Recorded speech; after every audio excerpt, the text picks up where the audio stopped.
Car tyre puncture అయ్యాక దాని యొక్క వేగం తగ్గిపోతుంది. ఎందుకు? గాలి తగ్గిపోవడం చేత? అదొకటే కారణమా? టైర్లో ఉన్న గాలి తగ్గిపోవడం ఒకటే కారణం కాదు. ఇక్కడ మన ఫిజిక్స్ ఉంది. ఎలా అంటే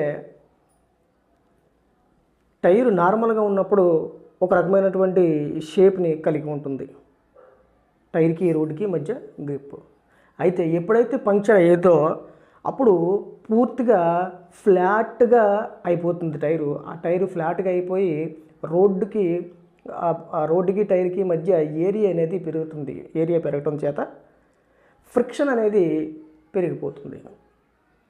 సో మోర్ ఫ్రిక్షన్ ఉంటే ఏరియా ఎక్కువ పెరిగింది, ఫ్రిక్షన్ కూడా పెరుగుతుంది. ఫ్రిక్షన్ పెరగడం వల్ల ఈ కారు యొక్క వేగం అనేది తగ్గిపోతుంది. సో ఇది కారణం. ఒకటే గాలి మాత్రం పోవడమే కాదు, గాలి పోవడం చేత ఇది పూర్తిగా ఫ్లాట్గా తయారైపోతుంది. కారు యొక్క సర్ఫేస్ పూర్తిగా ఫ్లాట్గా తయారైపోతుంది. ఈ ఫ్లాట్ అండ్ ఏరియా అంతా రోడ్డుకి పూర్తిగా కాంటాక్ట్ లాగా ఉంటుంది. అందుచేత ఫ్రిక్షన్ అనేది పెరిగిపోతుంది. సో అంచేత మోషన్ కూడా తగ్గిపోతుంది అనమాట. సో ఇప్పుడు మనము ఈ కాన్సెప్ట్ బేస్ చేసుకుని ఒక ఐపీఈ 2 మార్క్స్ క్వశ్చన్స్లో భాగంగా ఒక క్వశ్చన్ మనం చూద్దాం రండి.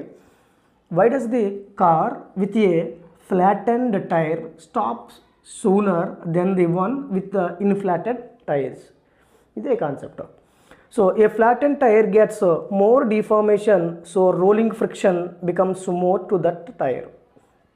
Flat and tyre gets more deformation. Flat and tyre అనేది బాగా డిఫార్మ్ అయిపోతుంది. డిఫార్మ్ అవుతున్న తర్వాత రోలింగ్ ఫ్రిక్షన్ అనేది పెరిగిపోతుంది. సో రోలింగ్ ఫ్రిక్షన్ ఇంక్రీజ్ అవుతుందని చెప్తున్నారు. So hence a car with a flat and tyre comes to rest sooner. Friction ఎప్పుడైతే పెరిగిందో అపోజింగ్ ఫోర్సెస్ పెరిగినట్టే.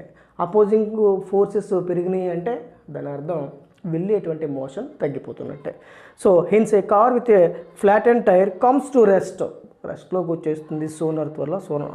త్వరలో రెస్ట్లోకి వచ్చేస్తుంది. Then a car with a inflate and tyres. Inflate and టైర్స్తో పోల్చుకుంటే ఫ్లాట్ అండ్ టైర్స్ ఫ్రిక్షన్ ఎక్కువ ఉంటుంది. ఫ్రిక్షన్ ఎందుకు ఎక్కువ ఉంటుందంటే ఎక్కువ ఏరియానే ఆక్యుపై చేస్తుంది. ఎక్కువ ఏరియాని ఆక్యుపై చేయడం వల్ల ఇది తగ్గిపోతుంది అన్నమాట. స్పీడ్ అనేది సూనర్గా తగ్గిపోతుంది. ఇది కారణం. సో ఇటువంటి మరిన్ని వీడియోస్ కోసం మన ఛానల్ని లైక్ చేయండి, కామెంట్ చేయండి. Please subscribe. Thank you.